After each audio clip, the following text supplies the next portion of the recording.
Hey everybody, Tom Kinesic back with another nursery walk here at Pinelands Nursery. Missed last week, had a lot going on and didn't get it together in time.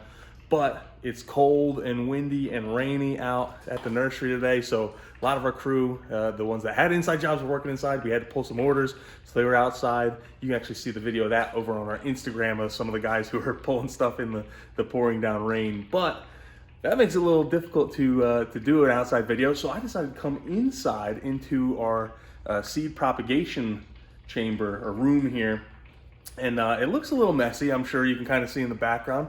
It's a little messy, but that's because it's super busy as far as seed collection goes, and that is the start of our whole propagation process. Unlike a lot of nurseries where they go to seed vendors and they'll buy in the seed that they're going to use to grow all their plants for the next year, we actually go out and wild collect just about everything we grow. There's a handful of things that we'll buy in, but just about everything we can, we go out and collect it from wild sources. Whether it's sources that is on property that we own, or there's parks that we have agreements with, where they'll actually let us go and collect some seed. There's private landowners who let us go and collect seed on their properties because we're trying to provide local ecotype species to all these projects, and that all starts with having local ecotype seed. So here's some of the things that we are working on right now. And this might just look like a bunch of leaves and sticks and all kinds of stuff, and that's because it is. And what our guys did is they went to an oak tree and just raked up everything underneath, and then they kind of go through and they pick out all the acorns. You can see you have a couple acorns right here, and these, as time goes on, they'll pick out these acorns and they'll put them in bins. And this is a Quercus bicolor, which is swamp white oak. And now you have all the cleaned acorns over here. So from here, sometimes they'll even float these because you can see some of them are still a little bit damaged. This acorn might not germinate. This one, I would say, definitely won't germinate just because it opened up. There's a chance, but it's highly unlikely. So what we'll actually do sometimes is float these in water, and the good ones will sink because they are full, and the bad ones will float, and then you can kind of get rid of them. Sometimes we don't do it, depends on the species, but that's one of the things that we'll do with acorns. And we collect all different kinds of acorns, red oaks, white oaks, these swamp white oaks. I think we grow probably close to 20 different types of oak trees here at Pinelands. Some of the other stuff, we got some more bins of acorns to be cleaned. Some of the other stuff we get is stuff like this. Now this is Ulmus seriolata, which is a smooth alder, and it produces like a little baby cone. And now with this, we'll go through and clean this seed up, because if I rub these together, you'll start to see the actual seeds are a little bit smaller. So we won't plant this, we'll actually just plant the seeds. We'll clean this up to get the seeds out. We also get some of our other pine cones, and this is what we're used to seeing, but a lot of times they'll come like this because at least our Pineland species pine cones typically need fire to open up. So some of the strategies we use for this is an oven. We'll pick them, raid Don and Suzanne's home and borrow their oven and throw them in there to heat them up. We've used microwave.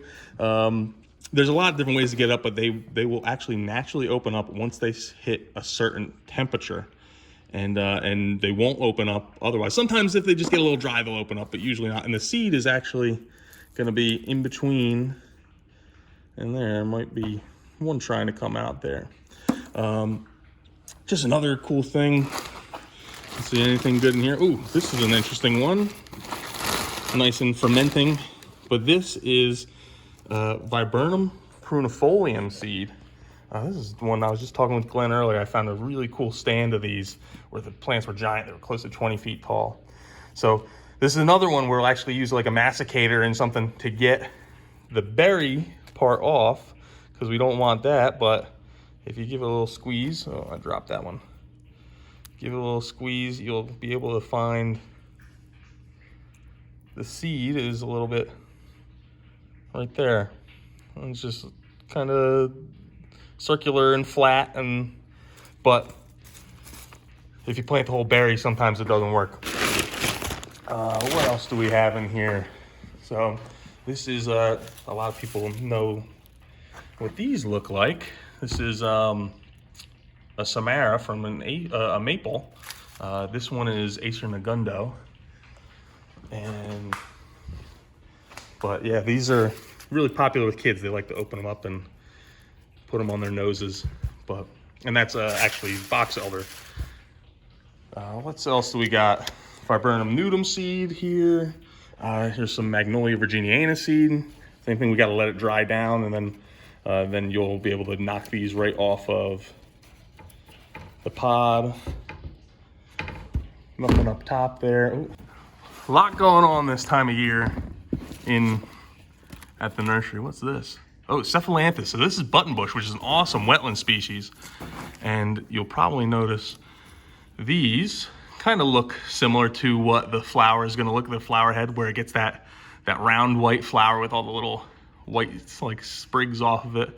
Well, this is what the seed comes down to, the seed head. And when you break it up, that's your buttonbush seed. So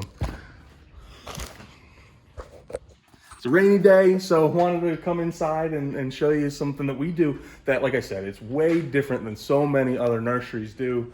Very few are collecting all wild type seed for all their nursery production. It's something we take a lot of pride in, and it's really because you guys, our customers, that's what you guys need. If you want to have project success, it really helps to have plants that are from a local population. And I don't want to go too far into the locality and local ecotype argument, but that's what we believe is having those local ecotype seeds really help with project success. And really anything that we collect, we have the GPS coordinates ready that we need to know where to go back to get the stuff. And it's we know exactly where just about everything we grow, where the seed came from.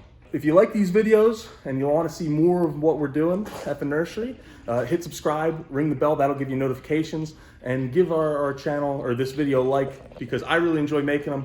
And going in the winter, that's when it seems like the nursery slows down, but it always seems like we're busier than ever because we have other things going on where we're prepping for next year. So you won't see as many plants in the upcoming months, but it'll be a lot of more of the processes and other things that we're doing that are really some of the cooler parts of what we do here at Pinelands Nursery.